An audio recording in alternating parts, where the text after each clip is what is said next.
The Alabama Solution. The inmate who filmed hell and got an Oscar nomination. Before we begin, don't forget to tap like, leave a comment, and subscribe to the channel. Your support helps us uncover the darkest corners of the prison system. Now let's step inside. Robert Earl Council, known to the world as Kinetik Justice, sits in complete darkness in a cell smaller than a parking space. No window, no bed, just concrete and a hole in the floor for a toilet. He's been in extreme solitary confinement for 72 hours, punishment for telling the truth. 3 weeks ago, The Alabama Solution, a documentary he helped create by filming inside Alabama's most brutal prisons with a contraband cell phone, was nominated for an Oscar. The film exposed beatings, forced labor, medical neglect, and deaths behind bars. It showed the world what Alabama Governor Kay Ivey didn't want anyone to see. Now, Robert and his 2 co-activists are paying the price. This is retaliation. This is punishment for speaking out. This is what happens when you expose hell with a hidden camera and the world actually watches. Robert closes his eyes in the darkness and thinks, was it worth it? Then he remembers Stephen Davis, beaten to death by guards in 2019. He remembers the hundreds of men dying in Alabama prisons from preventable causes. He remembers why he started filming in the first place. Yes, it was worth it. Robert Earl Council was 42 years old when he realized someone had to document what was happening inside Alabama's prisons. He'd been incarcerated since 2000, serving a 60-year sentence for robbery.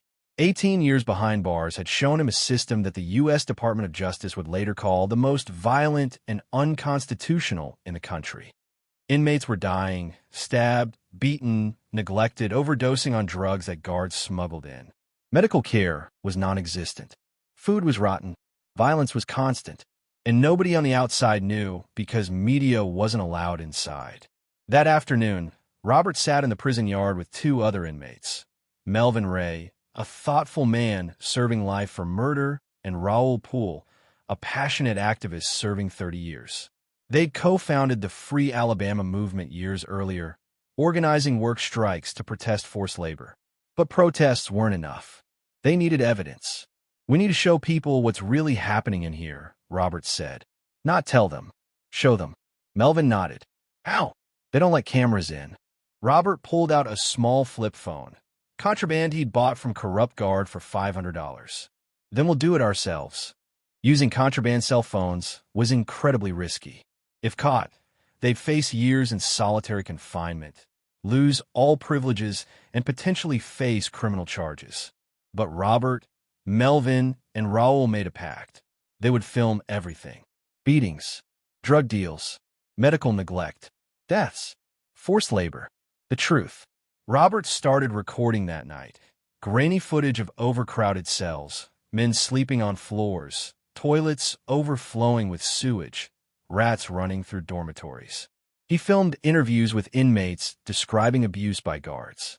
He filmed the aftermath of stabbings. He filmed men begging for medical care that never came. Each video was secretly uploaded to supporters on the outside who stored it safely. Over 2 years, they would collect hundreds of hours of footage documenting a prison system that had completely failed. What they didn't know was that their footage would eventually become an Oscar-nominated documentary that would change everything. What you're about to see is the real story behind The Alabama Solution, the Oscar-nominated documentary filmed entirely by inmates with contraband phones. If you want to understand how 3 men risked everything to expose hell and are now paying the price, hit that subscribe button right now. Stephen Davis was a 35-year-old inmate with mental health issues. On March 15, 2019, guards beat him to death. Robert didn't witness it directly. He was at St. Clair, not Elmore, but the news spread through the prison network within hours. Details emerged. Stephen had been pepper sprayed, beaten with batons, and left to die. Guards claimed he'd attacked them. Other inmates said he was having a mental health crisis and needed medical help, not violence. His mother, Sandy Ray, a schoolteacher, began fighting for answers. The Alabama Department of Corrections offered nothing. No investigation, no accountability, no justice. Stephen's death became a catalyst. Robert knew they had to film more, document more, proved that Stephen wasn't an isolated case. He was one of dozens dying every year in Alabama prisons. At 1 a.m., Robert filmed a scene that would later appear in the documentary. An inmate, overdosing on drugs that a guard had smuggled in, convulsed on the floor while other inmates screamed for help. Guards didn't arrive for 17 minutes. When they did, they didn't call medical. They dragged the man to solitary confinement to sleep it off. Robert's hands shook as he filmed. This was someone's son, brother, father, dying because guards were too corrupt or too indifferent to care. The man survived, but barely. Robert saved the footage and titled it in his notes, "The Alabama Solution. Let them die quietly." He didn't know then that this phrase would become the title of the film that would be seen by millions. Sandy Ray, Stephen Davis's mother, stood outside the Alabama state capitol holding a sign, "My son was murdered by Alabama Corrections." She'd been protesting every week since March, demanding accountability. Robert heard about her through the prison grapevine. He made contact through supporters and sent her a message. "I have footage. Lots of it. Of what happens inside. If you want to expose them, I can help." Sandy agreed immediately. She connected Robert with documentary filmmakers who were willing to take the enormous legal risk of using contraband footage. The project began to take shape, combine Robert's inside footage with Sandy's outside advocacy, interviews with lawyers, and investigations into Alabama's prison system. The film would be called The Alabama Solution, a reference to Governor Kay Ivey's infamous response to federal calls for reform. Governor Kay Ivey held a press conference to address the U.S. Department of Justice's report calling Alabama's prisons unconstitutional. Her response was defiant. An Alabama problem deserves an Alabama solution. What was her solution? Build more prisons. Using federal COVID-19 relief funds, money meant for pandemic response, Alabama would construct massive new facilities rather than address the violence, corruption, and neglect documented by federal investigators. Robert watched the press conference on a small TV in the prison common area. Other inmates shouted at the screen. "More prisons? That's the solution," Melvin asked bitterly. Robert filmed the TV with his contraband phone, capturing the moment for the documentary. "She doesn't want to fix the system," Robert said quietly. "She wants to expand it. More beds means more bodies. More bodies means more forced labor. More labor means more profit. That's the Alabama solution." Robert filmed inmates working in the prison industry's building, manufacturing furniture, license plates, and textiles for private companies. They were paid between 0 and 40 cents per hour. Refusing to work meant solitary confinement. This was forced labor, and Robert argued it was a direct descendant of slavery. Alabama's Constitution still allowed slavery as punishment for crime, and the prison system exploited that loophole.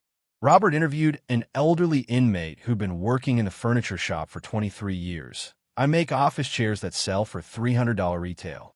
I get paid $15 a month. Do the math.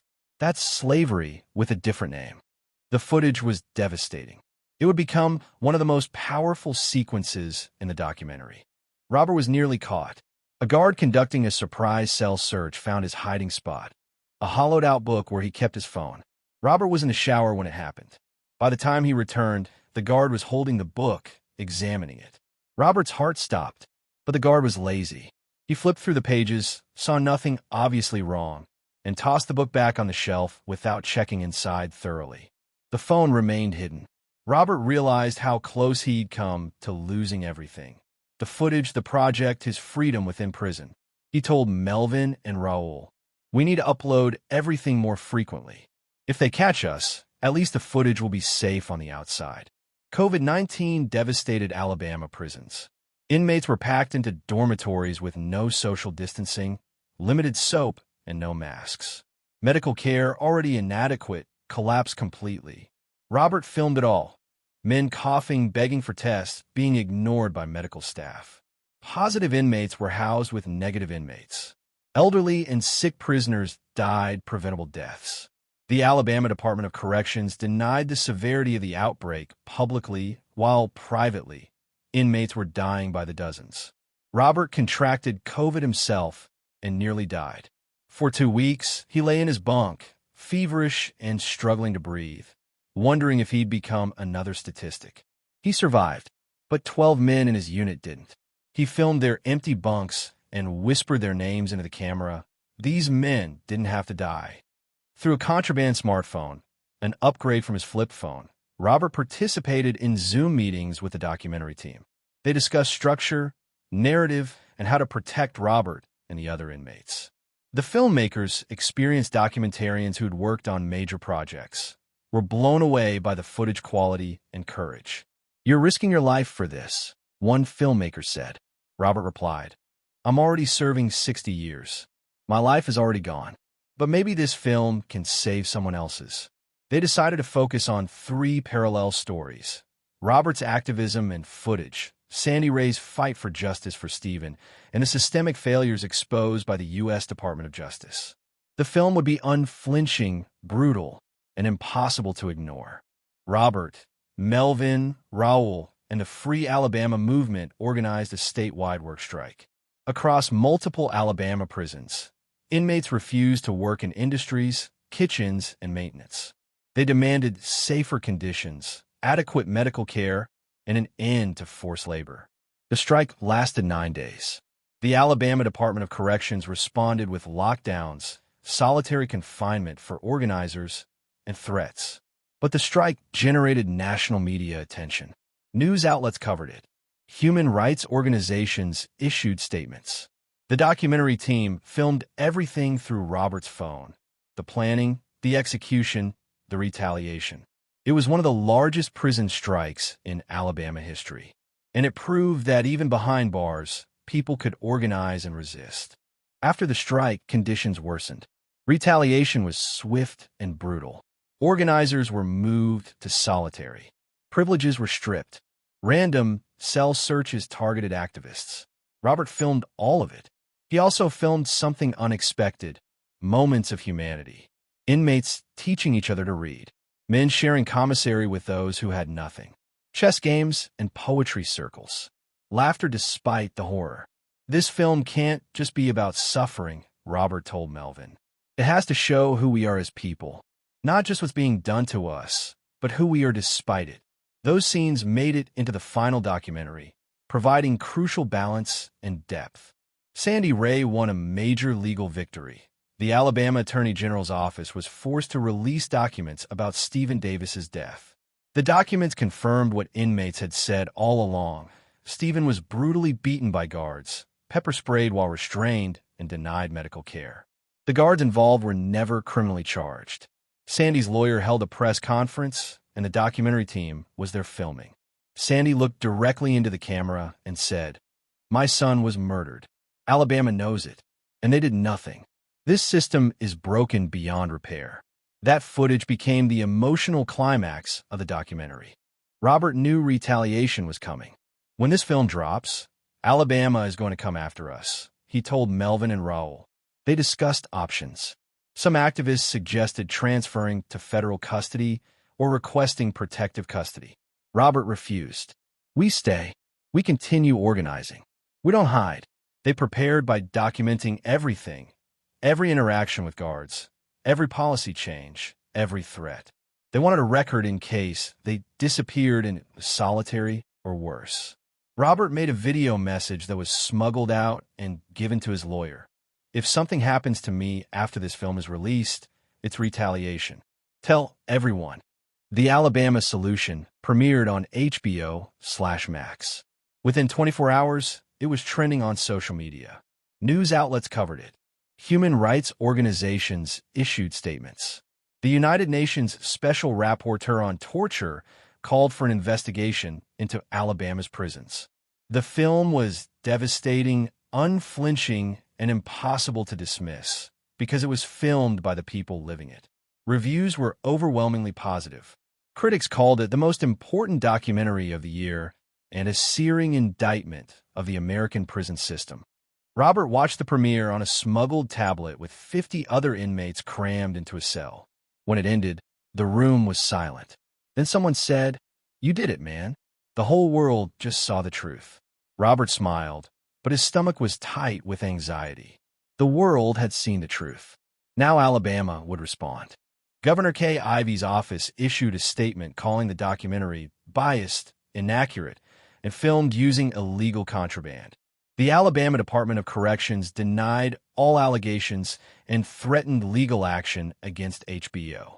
Conservative media outlets attacked the film as pro-criminal propaganda. But the response from human rights groups, formerly incarcerated people, and prison reform advocates was overwhelming support. The film had struck a nerve. It was too well documented, too devastating, too real to dismiss. Protests erupted outside Alabama prisons. Families of deceased inmates demanded accountability. The Alabama Attorney General announced a review of the allegations, though skeptics doubted anything would come of it. The Alabama Solution was nominated for Best Documentary Feature at the 2026 Academy Awards. The announcement sent shockwaves through Alabama corrections. An Oscar nomination meant mainstream attention, Hollywood credibility, and millions more viewers. Robert heard the news from another inmate who'd seen it on TV. His first thought wasn't pride or excitement. It was fear. "This is going to make them come after us even harder," he told Melvin. He was right. Robert was called to the warden's office. Never a good sign. The warden, a career corrections official named James Harrelson, sat behind his desk looking furious. "You think you're a celebrity now?" Harrelson said. "You think that Oscar nomination protects you?" Robert stayed silent. "Let me be clear. You embarrassed Alabama. You embarrassed this department. You used contraband to film inside our facilities. That's illegal, and there will be consequences." Robert spoke carefully. "I documented constitutional violations. The U.S. Department of Justice agrees. The world agrees. If you retaliate against me for telling the truth, everyone will know." Harrelson smiled coldly. Who's going to believe a convicted felon over the state of Alabama? 3 days later, Robert, Melvin, and Raul were transferred. Robert and his co-activists are about to pay the ultimate price for exposing the truth.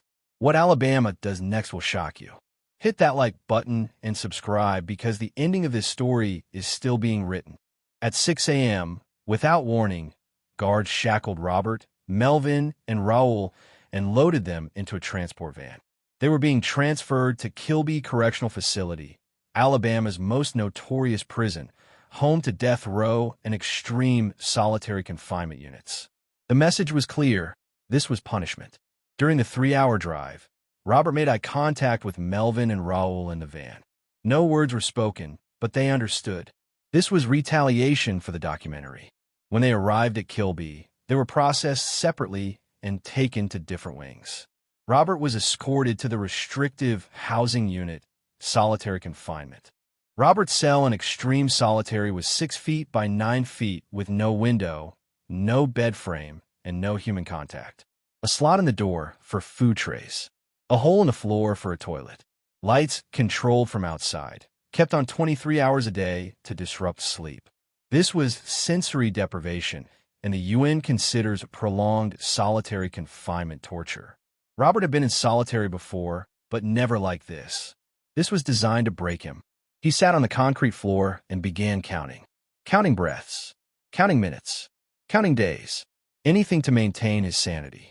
Robert's lawyer, Dylan McWilliams, held a press conference outside Kilby Correctional Facility. "This is straight-up retaliation. 3 men who exposed unconstitutional conditions in Alabama prisons, 3 men featured in an Oscar-nominated documentary, have been moved to extreme solitary confinement. This is not about security. This is about silencing them." Media outlets picked up the story. Hashtag Kinetik Justice started trending on Twitter. HBO issued a statement supporting the activists. Human rights organizations condemned Alabama. The Academy of Motion Picture Arts and Sciences issued a rare statement expressing concern for the safety and well-being of individuals featured in nominated documentaries. Robert was losing track of time. The constant light made it impossible to know if it was day or night. He couldn't see Melvin or Raul. He had no books, no paper, no human contact except guards sliding food trays through the slot 3 times a day.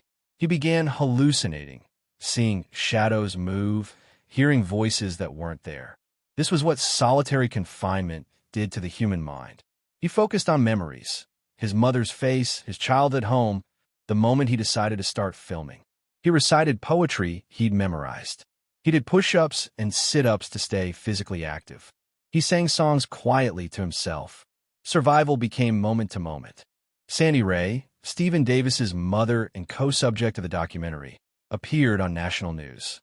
Alabama is punishing these men for telling the truth about my son's murder. They're punishing them for exposing a system that kills inmates and covers it up. If we let this happen, if we let Alabama torture these men for making a documentary, then we're all complicit. Her interview went viral. Celebrities began tweeting support. Protests erupted outside Alabama government buildings.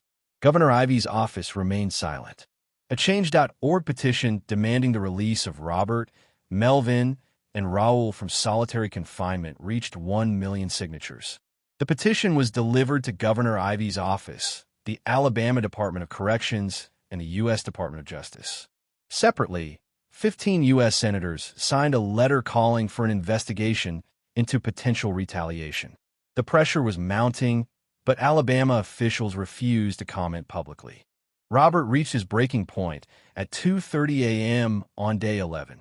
The isolation, the sensory deprivation, the psychological torture, it was too much. He began screaming, pounding on the walls, demanding to see a lawyer, demanding human contact, demanding anything to break the silence. Guards didn't respond for 3 hours. When they finally came, they threatened him with extended time in solitary if he didn't calm down. Robert forced himself to stop, but something inside him had cracked. He understood, in that moment, why so many men in solitary attempt suicide. The human mind isn't built for this level of isolation. The Academy Awards were 3 weeks away. The director of the Alabama Solution announced that if Robert, Melvin, and Raul were still in solitary confinement on Oscar night, she would use her acceptance speech, if they won, to denounce Alabama. Other nominees pledged support. The hashtag Kinetik Justice movement grew. Alabama was facing a PR nightmare on the world's biggest stage. As of February 15, 2026, Robert Earl Council, Melvin Ray, and Raul Poole remain in extreme solitary confinement at Kilby Correctional Facility. They have been there for 23 days. Their lawyers are filing emergency legal motions. Human rights organizations are demanding intervention. The documentary continues to stream on HBO/Max, gaining millions more viewers. The Academy Awards are scheduled for March 2, 2026. Alabama Governor Kay Ivey has still not commented publicly. The Alabama Department of Corrections maintains that the transfers were routine security decisions unrelated to the documentary. Nobody believes them. Robert sits in his cell, day 23, and thinks about everything that led to this moment. The years of filming, the risks, the work strikes, Stephen Davis's death, Sandy Ray's fight, the documentary, the Oscar nomination, and now Retaliation. Was it worth it? The answer is still yes, because the Alabama Solution changed the conversation about American prisons. It exposed what Alabama tried to hide. It gave voice to the voiceless. It showed the world that people behind bars are still human, still deserving of dignity, still capable of courage. Robert doesn't know if he'll be released from solitary before the Oscars. He doesn't know if the documentary will win. He doesn't know if Alabama will ever reform its prison system. But he knows one thing: they told the truth. And no amount of retaliation can erase that truth. The world saw it. The world knows. And now, the world is watching what Alabama does next. The fight for prison reform continues. The fight for justice continues. And Robert Earl Council, Kinetik Justice, continues to resist, even from a 6x9 cell with no light at the end. Robert, Melvin, and Raul are still in solitary confinement as of today, February 2026. This is happening right now. If this story made you angry, if it made you want to help, subscribe to this channel and share this video everywhere. The world needs to see what Alabama is doing. The Oscars are 2 weeks away. Let's make sure the Academy and the world doesn't forget about the men who risked everything to expose the truth. Hit subscribe, share this video, and use hashtag #FreeKinetikJustice to demand their release.